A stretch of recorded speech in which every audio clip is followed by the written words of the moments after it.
ఆ వారాహి కందదీపం అనేది మీ ఇంట్లో సభ్యులందరికీ అఖండ రాజయోగాన్ని కలిగింపజేస్తుంది. ఈ వారాహి కందదీపాన్ని ఎలా వెలిగించాలంటే, ఈ మాసంలో ఏ రోజైనా సరే వారాహి అమ్మవారి విగ్రహాన్ని లేదా చిత్రపటాన్ని మీ గృహంలో పూజా మందిరంలో ఏర్పాటు చేసుకోవాలి. విగ్రహానికి నియమాలు ఎక్కువ ఉంటాయి కాబట్టి సాధ్యమైనంత వరకు చిత్రపటాన్ని ఏర్పాటు చేసుకోవటం మంచిది.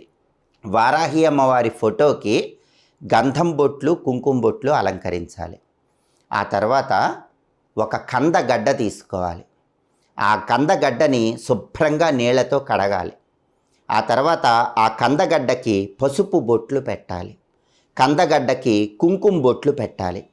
ఆ కందగడ్డ పై భాగాన్ని కొద్దిగా తీసివేయాలి. అలా కందగడ్డ పై భాగాన్ని తీసిన తర్వాత అక్కడ ఒక ప్రమిద ఉంచి ఆవు నెయ్యి పోసి 3 ఒత్తులేసి దీపం పెట్టి వారాహి అమ్మవారి ఫోటో దగ్గర ఉంచిన